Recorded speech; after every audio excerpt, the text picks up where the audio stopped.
Et comme prévu, entretien exceptionnel en direct depuis Paris. Bruno Le Maire, ministre de l'économie et des finances. Bonsoir, monsieur le ministre. Merci d'accorder cet entretien à Antenne Réunion. Alors que la Réunion se prépare à relancer son économie dans 6 jours de manière très claire, très pragmatique. Aujourd'hui, vous dites le plus dur est devant nous. C'est ça notre réalité, Bruno Le Maire? Oui, c'est la réalité, je ne l'ai jamais caché. Je pense que nous avons amorti le choc avec tous les dispositifs dont ont parlé les entrepreneurs juste avant, les prêts garantis par l'État, le fonds de solidarité, le chômage partiel. Et tous ces dispositifs ont bien bénéficié à La Réunion. Et je remercie les entrepreneurs réunionnais qui se sont servis de ces dispositifs. Mais maintenant, nous allons retourner au travail, reprendre l'activité. Et je sais très bien que pour que beaucoup d'entreprises, en termes de trésorerie, en termes de solvabilité, ça va être compliqué. Puis beaucoup d'entreprises, ça a été dit aussi dans votre reportage, vont tourner au ralenti. On ne va pas retrouver 100% de l'activité immédiatement. Ça aura un impact sur l'emploi. Je ne l'ai pas caché, le président de la République et le Premier ministre non plus. Donc raison de plus pour se serrer les coudes, adapter les dispositifs et faire en sorte qu'on continue à accompagner les entrepreneurs. Justement, vous parlez d'adaptation, la crise coronavirus, le confinement qui aggrave les inégalités économiques et sociales dans les territoires ultramarins. Est-ce que vous pouvez vous engager ce soir et nous assurer que la Réunion ne sera pas oubliée de cette crise ? Bien sûr, moi je m'y engage. La Réunion, un territoire que je connais bien, où je me suis rendu à plusieurs reprises, que j'aime beaucoup, et où je sais qu'il y a un esprit d'entreprise qui est extrêmement prononcé. J'ai visité à plusieurs reprises, que ce soit dans le secteur industriel ou dans le secteur agricole, des entreprises de très grande qualité. Donc nous veillerons avec la ministre des Outre-mer, Annick Girardin, à ce que la Réunion soit bien accompagnée, que les entrepreneurs soient accompagnés, que les salariés soient accompagnés pour que le redémarrage de l'activité se fasse dans les meilleures conditions possibles. La Réunion, c'est évidemment aussi un territoire de tourisme et nous prévoirons un dispositif spécifique avec le ministre du Tourisme, Jean-Baptiste Lemoyne, pour accompagner toutes les activités touristiques. Je pense à la restauration, aux hôtels, aux bars, aux cafés, aux loisirs qui vont avec le tourisme. On sait bien que la saison va être extrêmement difficile dans ce secteur-là. Donc il y aura un accompagnement spécifique dont la Réunion pourra bénéficier. Est-ce que vous pouvez détailler ces mesures ce soir, Bruno Le Maire ?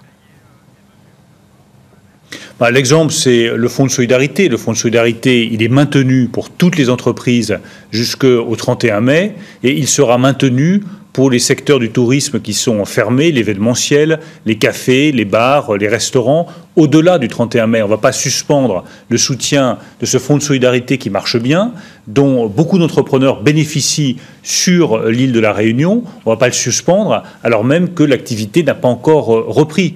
Donc ça fait partie des exemples que je peux vous donner de l'accompagnement qui sera porté, de l'attention qui sera portée au secteur touristique, aux restaurants, aux cafés, aux bars, à toutes ces activités qui sont vitales pour la Réunion et qui aujourd'hui sont totalement à l'arrêt. Et c'est une annonce que vous nous faites ce soir. Question d'un responsable d'entreprise dans le reportage précédent, Bruno Le Maire. De nouvelles mesures sont-elles prévues pour protéger l'entreprise locale et développer l'autonomie économique de la Réunion ?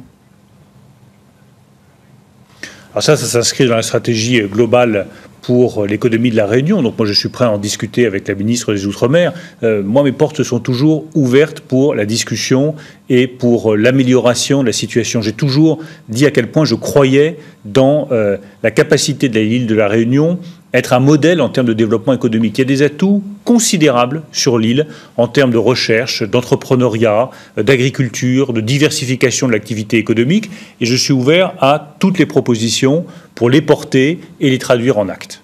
À propos du BTP, un secteur sensible, les représentants vous interpellent sur le placement en secteur de compétitivité renforcée. En clair, c'est moins de charges salariales. C'est une mesure que vous pouvez envisager ?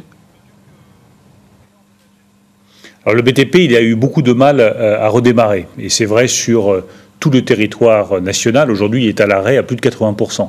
Donc la première urgence, c'est de faire redémarrer le BTP. Ce n'est pas normal qu'il soit aussi ralenti en France, alors que chez nos grands voisins européens, il a continué à fonctionner, pas normalement, mais à un rythme beaucoup plus élevé.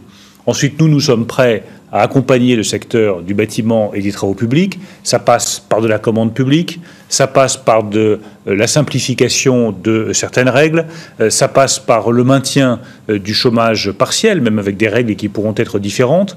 Donc il y a déjà un accompagnement qui est prévu pour le bâtiment et les travaux publics, et nous verrons d'ici quelques semaines où nous en sommes dans ce secteur en termes de reprise, en termes d'activité et en termes d'emploi. Une des clés de la reprise économique, c'est aussi l'aérien, l'aéroport. Peut-on relancer l'économie réunionnaise sans rouvrir complètement notre aéroport, Monsieur le Ministre? C'est une décision qui sera prise par la ministre des Transports et par le ministre de l'Intérieur. Ce que je peux vous dire, c'est que je fais surtout très attention aux compagnies aériennes. Je pense en particulier à Air Austral, qui fait l'objet d'un accompagnement spécifique. C'est suivi ici spécifiquement au ministère de l'Économie et des Finances. Nous avons apporté un prêt garanti par l'État pour Air Austral. Donc je suis prêt à faire le maximum pour que cette compagnie que j'ai empruntée à plusieurs reprises continue à fonctionner. Elle est vitale aussi pour la Réunion. Donc il y a l'aéroport, mais une fois encore, la décision ne m'appartient pas. C'est des décisions de sécurité sanitaire. Et puis il y a les compagnies aériennes, et je pense en particulier à Air Austral. Elle fait l'objet d'un accompagnement spécifique, et je ferai ce qui est nécessaire pour que Air Austral continue à garantir les liaisons avec la Réunion dans les meilleures conditions économiques possibles. Avec un prêt garanti par l'État, les autres compagnies, pour maintenir une concurrence et des tarifs un peu moins élevés, Bruno Le Maire, est-ce qu'il y aura un soutien également? Alors sur les autres compagnies, il y a Air France que nous avons déjà largement soutenu. Je le rappelle, 7 milliards d'euros de prêts qui ont été apportés pour maintenir l'activité d'Air France. C'est donc la desserte de la Réunion qui était aussi en jeu dans le soutien à Air France. Ça a participé de la décision que nous avons prise d'apporter un soutien aussi important à la compagnie nationale. Il y a Corsair. Corsair, j'ai demandé aux actionnaires de participer aussi au redressement de l'entreprise. Corsair sera aussi accompagné par le ministère de l'Économie et des Finances. Une fois encore, le secteur aérien fait partie des secteurs les plus touchés par la crise du coronavirus, avec un ralentissement des flux, des fermetures d'aéroports, des vols beaucoup moins nombreux. Nous les accompagnons. Air France, Air Austral, Corsair, chacune des compagnies sera accompagnée par le ministère de l'Économie et des Finances. On peut citer French Bee également, la dernière arrivée. Est-ce qu'il y aurait une contrepartie à cette aide, Exactement. Bruno Le Maire? Je pense notamment à la maîtrise du coût du fret qui se répercute sur le prix des marchandises. Les deux contreparties que nous demandons à chaque fois, c'est effectivement des contreparties en termes de compétitivité et de coûts, c'est ce que vous venez d'indiquer, et puis des contreparties environnementales. S'agissant d'Air France, j'ai demandé à ce qu'ils réduisent un certain nombre de vols intérieurs. Alors ça ne concerne pas la Réunion, puisque c'est des vols où on peut rejoindre la même destination par le train à moins de 2h30. Je ne crois pas que ce soit le cas de la Réunion. Mais les conditions environnementales sont très importantes. Il faut qu'on améliore la situation environnementale de la compagnie Air France, et je souhaite que les autres compagnies suivent aussi cet exemple. Le soutien à l'aérien, il est conditionné par l'idée d'avoir un transport aérien qui soit plus respectueux de l'environnement et moins émetteur de CO2. Et comme je pense que la Réunion a une carte absolument formidable à jouer sur son côté exemplaire en matière de réduction des émissions carbone, de développement de l'environnement, de recherche de solutions, par exemple thérapeutiques dans le domaine de la santé, avec un respect de l'environnement renforcé, je pense que c'est important aussi qu'on insiste là-dessus pour toutes les compagnies aériennes.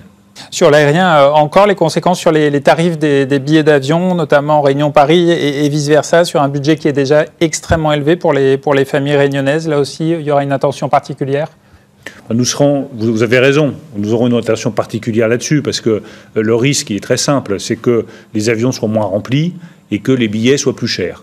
Et les Réunionnais ne doivent pas payer la note au bout du compte. Il faut que nous trouvions des solutions qui permettent de garantir un prix du billet qui reste raisonnable. Le prix du billet entre la métropole et la Réunion doit rester raisonnable, accessible à tous les Réunionnais. Je pense que ça, c'est un des objectifs que nous devons partager, qui va être difficile à remplir, il ne faut pas se le cacher, mais sur lequel nous voulons nous battre. Comment est-ce que vous y veillerez ? Déjà, il faut voir les compagnies aériennes et leur expliquer, nous, on est prêt à vous soutenir, mais il faut que vous garantissiez aussi que le prix du billet pour les habitants de la Réunion reste raisonnable. Parce que la continuité territoriale, elle suppose qu'il y ait des avions, bien entendu, mais elle suppose aussi qu'il y ait des tarifs qui soient accessibles à tous les Réunionnais. Une question qui concerne les médias audiovisuels d'outre-mer. Des mesures d'urgence sont-elles envisagées pour garantir le pluralisme de l'information, Bruno Le Maire? Alors je sais que c'est un sujet de débat important à La Réunion, avec des problèmes de rentabilité très forts pour beaucoup de médias de La Réunion. Moi, je suis prêt à en discuter avec le ministre de la Culture, l'ensemble des médias de l'île, pour voir exactement quelles sont les difficultés et quelles sont les bonnes solutions. Mais je veux être très clair, je ne peux soutenir que des solutions qui soient durables sur le long terme. On aide pour le moment à passer un cap difficile. Ensuite, il faut qu'on trouve des solutions sur le long terme. Et une fois encore, mes portes sont ouvertes avec celle du ministre de la Culture pour engager une discussion sur ce sujet avec les médias de La Réunion. La reprise dans moins d'une semaine maintenant, sans garde d'enfants, avec des maires qui ne souhaitent pas rouvrir les écoles, sans masque. Les ventes en grande surface ici à La Réunion n'ont pas démarré. Bruno Le Maire, vous dites encore tous au travail lundi prochain? Et c'est très important. C'est très important que tout le monde reprenne le chemin du travail. Et c'est très important qu'on se mobilise tous pour garantir cette reprise du travail dans les meilleures conditions possibles, c'est-à-dire avec de la sécurité sanitaire, avec des écoles qui, avec les nouvelles règles de distanciation et d'accueil des enfants, puissent fonctionner pour que le plus grand nombre possible de personnes, y compris sur l'île de La Réunion, puissent reprendre le chemin du travail. Ce ne sera pas tout le monde, je suis lucide, mais je voudrais que chacun comprenne qu'une île qui ne travaille pas, qui ne tourne pas, où l'économie ne tourne pas, qui ne redémarre pas économiquement, c'est une île qui va s'affaiblir socialement, qui va s'affaiblir économiquement. Et moi, je veux le meilleur pour La Réunion. C'est une île à laquelle je suis profondément attaché. Et vouloir le meilleur pour La Réunion, c'est rassembler les conditions pour que l'économie puisse redémarrer sur l'île.